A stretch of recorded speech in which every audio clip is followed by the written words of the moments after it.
एक लड़की को देखते हैं जो कि समुद्र में बहकर एक आइलैंड के किनारे पर आ गई थी।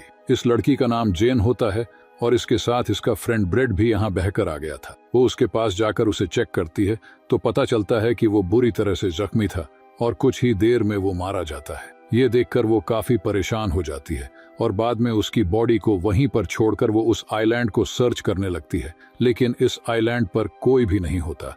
यह पूरा आइलैंड सुनसान था, यानी कि यह लड़की यहाँ पर फंस चुकी थी। इसके बाद जब वो आइलैंड में अंदर जाती है तो उसे एक जगह पर एक बैग मिलता है जिसके अंदर उसे एक लेडीज का पर्स और कुछ बच्चों का सामान मिलता है। यहाँ उसे एक मेडिसिन भी मिलती है जिस पर बहुत पुरानी डेट लिखी हुई थी, जिससे जेन को समझ आता है कि बहुत सालों पहले शायद यहाँ कोई आया था।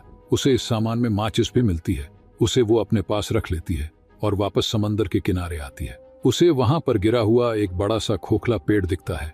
ये देखकर जेन को आइडिया आता है कि रात में वो अपनी सेफ्टी के लिए इससे सोने के लिए यूज कर सकती। खैर, अब यहाँ पर जेन अपनी पहली रात गुजारती है और सुबह होने पर उठकर वो देखती है कि समंदर के किनारे कई सारी मछलियां बहकर आ गई थी।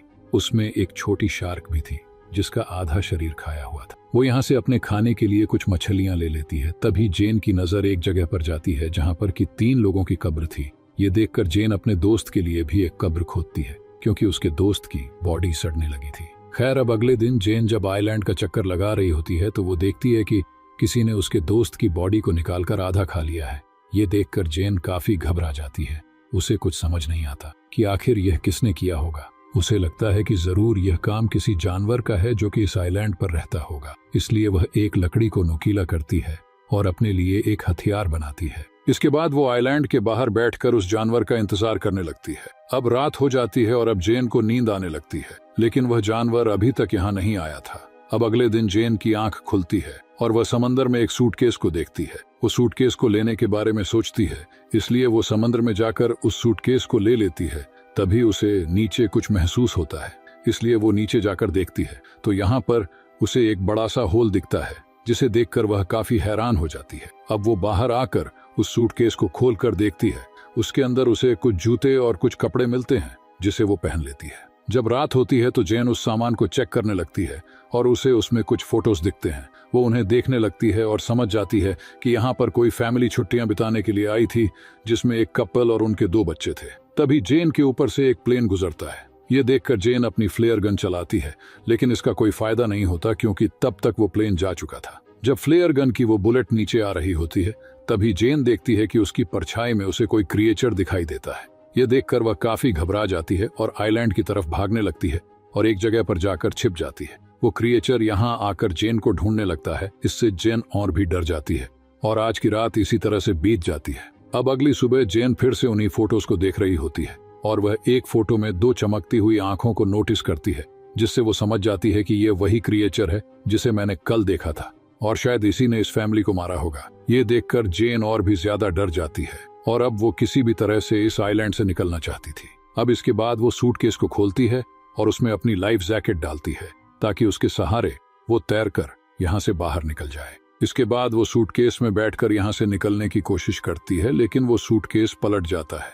अब उसका ये प्लान फेल हो चुका था, इसलिए वो वापस उसी आइलैंड पर आ जाती है। लेकिन अब उसे उस क्रिएचर से बचने के लिए कोई सेफ जगह चाहिए थी, इसीलिए वो गिरा हुआ पेड़ का यूज करती है जिसे हमने मूवी की शुरू में देखा था। अब उसमें एक बड़ा सा होल था, इसीलिए वो आज रात उसी में सोने का डिसाइड करती है। अब जब रात होती है तो वो क्रिएचर फिर से यहाँ आता है और उसे ये भी पता लग जाता है कि जेन उस पेड़ के होल में छिपी हुई है। इसीलिए वो क्रिएचर उस पेड़ को तोड़ने की कोशिश करता है, लेकिन वह ऐसा नहीं कर पाता और थक हार कर वापस चला जाता है।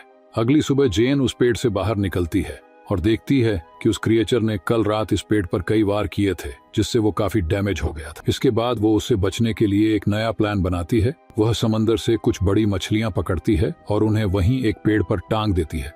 उसका प्लान था कि जब रात में वो क्रिएचर यहाँ आएगा तो वो इन मछलियों को खाकर वापस चला जाएगा और इससे उसकी जान बच जाएगी। अब जेन अगली सुबह उठकर देखती है कि उसका यह प्लान काम कर गया। उस क्रिएचर ने यहाँ आकर उन मछलियों को खा लिया था, जिससे जेन की जान बच गई थी।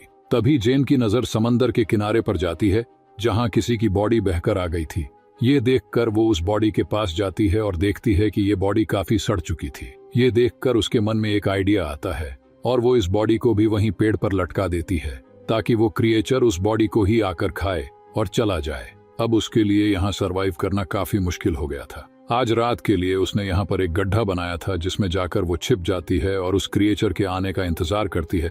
जब रात होती है तो वो क्रिएचर यहाँ आता है और जेन पहली बार उस क्रिएचर को देखती है। वो उस क्रिएचर को देखकर काफी डर जाती है क्योंकि वो काफी खौफनाक था। अब वो यहाँ आकर उस बॉडी को खा जाता है। तभी जेन को अपने पास से कुछ आवाजें आती हैं और जैसे ही वो देखती है तो उसे वहां उस क्रिएचर के पैर दिखाई देते हैं। ये देखकर वो और भी ज्यादा घबरा जाती है लेकिन किसी तरह से खुद को कंट्रोल करती है। अब अगली सुबह जब जेन उठती है तो वो अपने लिए एक सेफ जगह चाहती थी। अब क्योंकि उसने उस क्रिएचर की हाइट देख ली थी इसीलिए वो अपने लिए पेड़ के ऊपर एक झूला तैयार करती है ताकि वो क्रिएचर उस तक ना पहुंच सके। इसके बाद वो उस झूले में जाकर बैठ जाती है। अब जब रात होती है तो वो क्रिएचर फिर से यहाँ आता है और उसे यहाँ जेन के होने का एहसास हो जाता है, इसलिए वो उस झूले वाले पेड़ को जोर जोर से हिलाने लग जाता है जिससे वो झूला टूट जाता है और जेन नीचे गिर जाती है। अब वो क्रिएचर जेन का पीछा करने लगता है और जेन अपनी जान बचाकर भागने लगती है।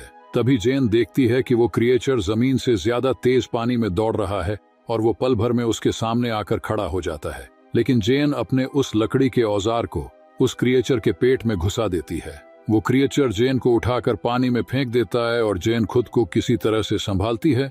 जेन देखती है कि वो क्रिएचर यहाँ से जा चुका है और अब वो पानी से बाहर आ जाती है और वहीं एक पेड़ पर जाकर छिप जाती है। अगली सुबह जब जेन उठती है कि उसका पैर काफी जख्मी हो चुका था इसलिए वह खुद को साफ करने के लिए समंदर में जाती है। जब वो यहाँ नहा रही थी तभी उसकी नजर दूर एक राफ्ट पर जाती है जिसमें उसके दो दोस्त थे जो कि किसी तरह से सरवाइव करके यहाँ आ गए थे।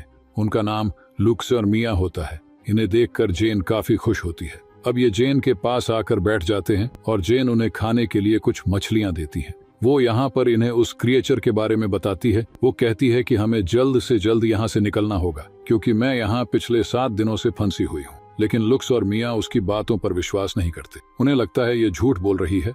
वो कहते हैं कि हम पिछले 5 दिनों से समंदर में भटक रहे थे और अब जाकर हमें ये आइलैंड मिला है। ये दोनों यहाँ से नहीं जाना चाहते थे। अब जेन उन्हें वो तस्वीरें भी दिखाती है जिनमें वो क्रिएचर साफ दिखाई दे रहा था लेकिन फिर भी वो दोनों यहाँ से नहीं जाना चाहते थे। जेन समझ जाती है कि ये उसकी बात नहीं मानेंगे। अब इसीलिए वो इनसे छिपकर इनकी राफ्ट लेकर यहाँ से भागने का प्लान बनाती है। वो उनकी राफ्ट लेकर यहाँ से निकलने की कोशिश करती है लेकिन वो दोनों इसे पकड़ लेते हैं। मिया जेन पर अटैक कर देती है जिससे वो बेहोश हो जाती है। जब उसकी आंख खुलती है तो वह खुद को बंधा हुआ पाती है और अब रात हो चुकी थी इसीलिए वह लुक्स को मनाकर उसे खोलने के लिए कहती है लेकिन लुक्स और मिया उसकी कोई बात नहीं सुनते। इसके बाद मिया उस आइलैंड पर घूमने के लिए जाती है और लुक्स वहीं जेन के पास रुकता है। इधर जब मिया वॉक कर रही थी तो वह क्रिएचर पानी से निकलकर उस पर अटैक कर देता है। उसकी आवाज सुनकर लुक्स तुरंत वहां पर जाता है लेकिन वो क्रिएचर मिया को पानी में खींच कर ले जाता है और उसे मार देता है। ये देखकर लुक्स बहुत डर जाता है। वो डर कर एक पेड़ पर चढ़ जाता है। अब सुबह हो जाती है लेकिन लुक्स उस पेड़ से नीचे नहीं आता। अब उसे जेन की बात समझ आ चुकी थी। जेन उससे कहती है कि देखो वो क्रिएचर सिर्फ रात में आता है, वो दिन में बाहर नहीं निकलता। यह बात सुनकर लुकस पेड़ से नीचे आता है। अब जेन लुकस से कहती है कि हमें जल्द से जल्द इस आइलैंड से निकलना होगा। अब लुकस उसकी बात मानने के लिए तैयार था। अब ये लोग कुछ मछलियां और कुछ नारियल अपने साथ ले लेते हैं। वो अपने सभी सरवाइव करने के सामान को रख लेते हैं। यहाँ पर लुकस काफी डरा हुआ था। जेन उसे समझाती है कि वो क्रिएचर सिर्फ रात में अटैक करता है और जब तक रात होगी हम इस आइलैंड से काफी दूर जा चुके होंगे। इसके बाद जेन जाकर उस क्राफ्ट में बैठ जाती है जहां पर उसे कुछ खून बिखरा हुआ दिखाई देता है, जहां पर वह समझ जाती है कि इन पिछले 5 दिनों में इन दोनों ने सरवाइव करने के लिए जरूर किसी अपने इंसानी साथी को मारकर खाया होगा। अब ये लोग जैसे ही अपनी क्राफ्ट से यहाँ से निकलने लगते हैं, लुकस को पानी में वही क्रिएचर दिखाई देता है। ये देखकर ये दोनों काफी घबरा जाते हैं और उस क्राफ्ट को चारों तरफ से ढक लेते हैं, लेकिन तभी वो क्रिएचर उनकी क्राफ्ट में नीचे से घुसकर उन पर अटैक कर देता है। ये देखकर लुकस उस फ्लेयर गन से उस पर अटैक करता है, लेकिन वो क्रिएचर जेन को पकड़कर अपने साथ ले जाता है। जेन के पास एक चाकू था जिसे निकालकर वो उस क्रिएचर पर कई बार अटैक करती है, लेकिन तभी लुकस भी जेन को बचाने के लिए पानी में आ जाता है। ये देखकर वो क्रिएचर जेन को छोड़ देता है और लुकस को पकड़ लेता है। वो उसे लेकर अपने उस बड़े से होल में चला जाता है। ये देखकर जेन किसी तरह से तैरकर फिर से उसी आइलैंड पर पहुंच जाती है। जेन को लुकस की मौत का काफी दुख होता है, इसीलिए वो उस क्रिएचर का सामना करने का डिसाइड करती है। इसके बाद वो वहां पड़ी लकड़ियों से कई सारे नुकीले हथियार बनाती है, लेकिन ये औजार उससे कम नुकीली लगते हैं। इसीलिए वो वहां की कब्र को खोदती है और उसमें से कंकाल को निकालकर उनसे काफी नोकीले हथियार बनाती है। वो उस क्रिएचर को आग में जलाने का प्लान बनाती है, इसलिए वो वहां पड़ी सूखी झाड़ियों को इकट्ठा करती है और उनसे घेरा बनाती है। अब उसने अपने ट्रैप को तैयार कर लिया था। अब कुछ देर के बाद रात होती है और वो क्रिएचर यहाँ आता है। वो भी उसी जगह पर होती है जहां उसने ट्रैप लगाया था। तभी जेन यहाँ झाड़ियों में आग लगा देती है, जिससे वो क्रिएचर आग में फंस जाता है। और अब जेन अपने उन नोकीले हथियारों से उस क्रिएचर पर अटैक करने लगती है, जिससे वो क्रिएचर काफी घायल हो जाता है। लेकिन अब वो जेन को पकड़ लेता है, लेकिन जेन उस पर अटैक करके भागने लगती है। तभी वो क्रिएचर उसके सामने आ जाता है, लेकिन अब वो काफी जख्मी हो चुका था, इसलिए वो वहीं पर गिर जाता है। यह देखकर जेन उस पर बहुत सारे वार करती है और बाद में उसका गला काट देती है। इसके बाद अब हम देखते हैं जहां जेन ने आग लगाई थी उससे पूरा आइलैंड जलने लगा था, यानी कि अब इतनी बड़ी आग को देखकर कोई ना कोई आग बुझाने आएगा और उसका प्लान कम कर गया था और साथ में जेन भी यहाँ से बचकर बाहर आ जाएगी। इसी के साथ ये मूवी यहाँ पर खत्म हो जाती है। दोस्तों, अगर वीडियो अच्छी लगी हो तो वीडियो को सब्सक्राइब, लाइक और बेल नोटिफिकेशन ऑन जरूर कर देना। मिलते हैं अगली वीडियो में।